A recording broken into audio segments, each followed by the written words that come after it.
نام ادریس کی وجہ یہ ہے کہ پڑھانے کی کثرت کے سبب سے آپ کا لقب ادریس ہوا، اور علم نجوم آپ کے معجزات میں سے ہے۔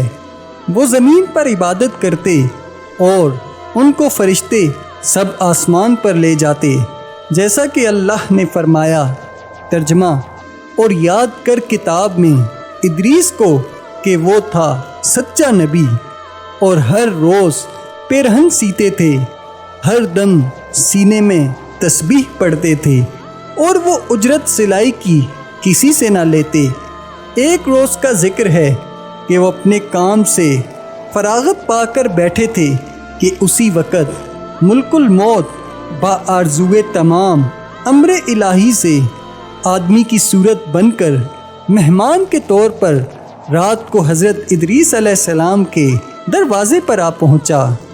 حضرت صائم الدہر تھے، جب شام ہوتی افطار کرتے، وقت پر کھانا آپ کا بہشت سے آتا، جس قدر چاہتے کھا لیتے، باقی کھانا پھر بہشت میں چلا جاتا۔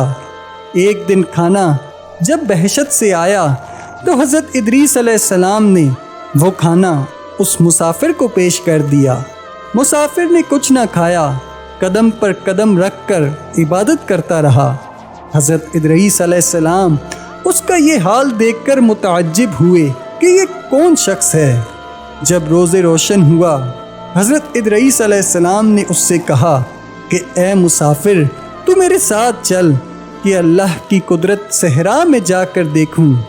تب دونوں بزرگ گھر سے میدان کی طرف نکلے۔ جاتے جاتے ایک گیہوں کے کھیت میں جا پہنچے۔ ملک الموت نے کہا، چلو اس کھیت سے چند خوشے گیہوں کے لے کر ہم اور تم مل کر کھائیں۔ حضرت ادریس علیہ السلام نے فرمایا کہ عجب ہے کہ تو نے شب گزشتے کو کھانا حلال نہ کھایا، اب حرام کھانا چاہتا ہے۔ پھر وہاں سے دونوں بزرگ ایک دوسرے باغ میں جا پہنچے، اور وہاں بھی انگور دیکھ کر حضرت اسرائیل علیہ السلام نے کھانے کا قصد کیا۔ حضرت ادریس علیہ السلام نے فرمایا کہ تصرف ملک غیر میں حرام ہے۔ پھر جاتے جاتے ایک بکری دیکھ کر اسرائیل علیہ السلام نے کھانے کا ارادہ کیا۔ پھر حضرت ادریس علیہ السلام نے کہا کہ بیگانی بکری کو ذبح کر کے کھانا ممنوع ہے۔ اسی طرح 3 روز تک دونوں باہم گفتگو کرتے رہے۔ تب حضرت ادریس علیہ السلام نے فرمایا کہ خدا کے واسطے ظاہر تو کرو کہ تم کون ہو۔ اس نے عرض کیا کہ میں اسرائیل ہوں۔ تب حضرت ادریس علیہ السلام نے فرمایا کہ بھائی، کیا سب مخلوقات کی جان تم ایسے ہی قبض کرتے ہو؟ انہوں نے کہا، ہاں۔ حضرت ادریس علیہ السلام نے فرمایا، شاید کہ تم میری جان قبض کرنے کے لیے آئے ہو۔ انہوں نے کہا، نہیں، میں تو تمہارے ساتھ خوش طبعی کرنے آیا ہوں۔ حضرت ادریس علیہ السلام نے کہا کہ آج 3 دن سے تو میرے ساتھ ہے، اس عرصے میں بھی تو نے کسی کی جان قبض کی ہے؟ وہ بولے۔ ترجمہ: فرشتے نے کہا کہ کل جان قبض کرنا ہمارے ہاتھ میں ایسا ہے جیسا کہ تمہارے دونوں ہاتھ کے نیچے روٹی رکھی ہوئی ہو، یعنی جس کی اجل آتی ہے اللہ تعالیٰ کے حکم سے میں ہاتھ بڑھا کر اس کی جان قبض کر لیتا ہوں۔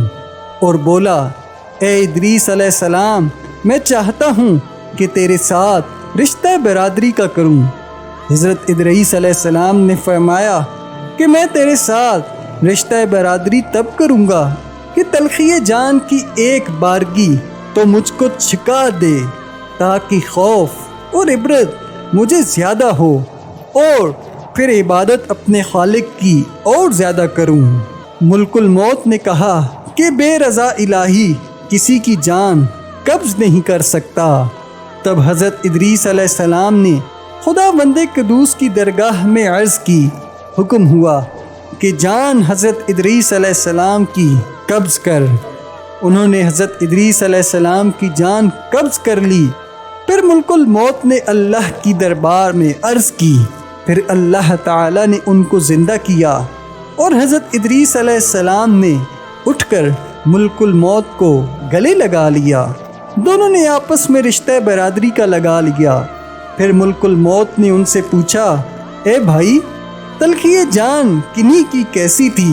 وہ بولے کہ جیسی کسی زندہ جانور کی کھال سر سے پاؤں تک کھینچی جاتی ہے۔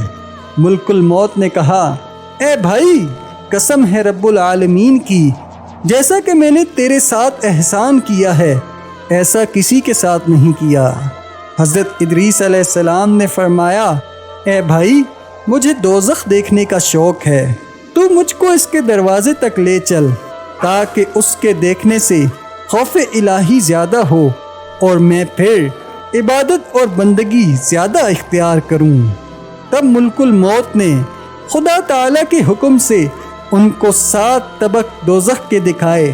پھر حضرت ادریس علیہ السلام بولے، اے بھائی، مجھ کو بہشت دیکھنے کی آرزو ہے کہ اسے دیکھ کر خوشی حاصل کروں گا اور عبادت زیادہ کروں گا۔ پھر ان کو بہشت کے دروازے پر لے گئے اور انہوں نے بہشت کے مناظر اپنی آنکھوں سے دیکھے۔ پھر کہنے لگے، اے بھائی، میں تلخی جان کنی کی چکھ چکا ہوں اور دوزخ بھی دیکھی، مگر جگر میرا مارے پیاس کے جل گیا۔ اجازت ہو تو بہشت میں جا کر ایک پیالہ پیوں۔ تب اس نے کہا، تم وہاں سے واپس آنے کا عہد کرو۔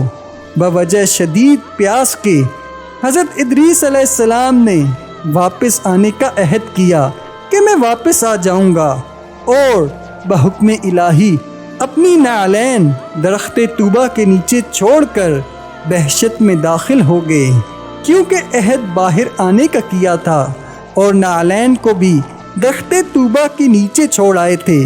بہشت سے باہر نکل کر اپنی نعلین کو لے کر بہشت میں جا کر درخت پر جا بیٹھے۔ کچھ دیر کے بعد ملک الموت نے ان کو آواز دی کہ اے بھائی، تاخیر مت کرو۔ اس کے جواب میں حضرت ادریس علیہ السلام نے فرمایا کہ اے مشفق جبار عالم فرماتا ہے، کل نفس ذائقۃ الموت۔ ترجمہ، ہر جی کو موت کا مزہ چکھنا ہے۔ اب تو میں مزہ جان کنی کا چکھ چکا ہوں۔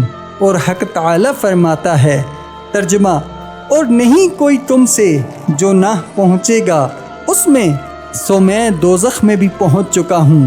اور یہی جلیل جبار فرماتا ہے، ترجمہ، نہ پہنچے گی وہاں ان کو کچھ تکلیف اور نہ ان کو وہاں سے کوئی نکالے گا، یعنی جو بہشت میں گیا پھر وہ باہر واپس نہ آئے گا۔ اے بھائی، میں اب ہرگز باہر نہیں آنے گا۔ درگاہ باری تعالیٰ سے آواز آئی، اے عزرائیل، تو حضرت ادریس علیہ السلام کو چھوڑ کر چلا جا، میں نے ان کی تقدیر میں یہی لکھا تھا۔ حضرت ادریس علیہ السلام موت کا مزہ چکھ کر اور دوزخ بھی دیکھ کر جنت میں جا رہے۔ تب عزرائیل علیہ السلام بولے، ترجمہ، بہشت حرام ہے انبیاء پر جب تک کہ خاتم الانبیاء داخل نہ ہو۔ بہشت میں پھر آواز آئی، اے عزرائیل، میں بہشت کو دریغ نہیں رکھتا ہوں، لیکن اول بہشت میں محمد صلی اللہ علیہ وآلہ وسلم داخل ہوں گے، بعد وہ سب امت ان کی۔ اور قول دوسرا یہ ہے کہ طواف کرنے والے سب طواف کرتے رہیں بہشت میں۔ اور حق تعالی نے فرمایا، ترجمہ، اور اٹھا لیا ہم نے اس کو اونچے مکان پر۔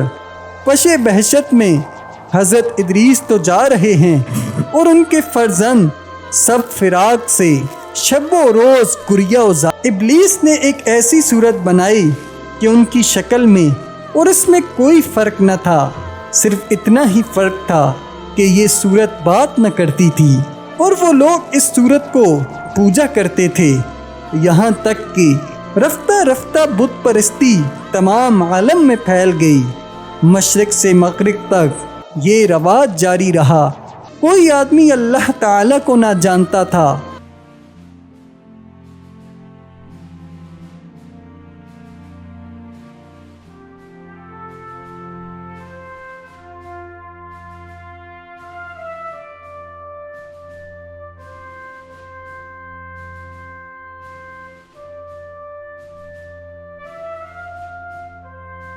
علم و عمل ان میں مفقود تھا۔ بعد میں اللہ تعالی نے حضرت نوح علیہ السلام کو ان پر پیغمبر بنا کر بھیجا تاکہ ان کو راہ ہدایت کی بتا دیں۔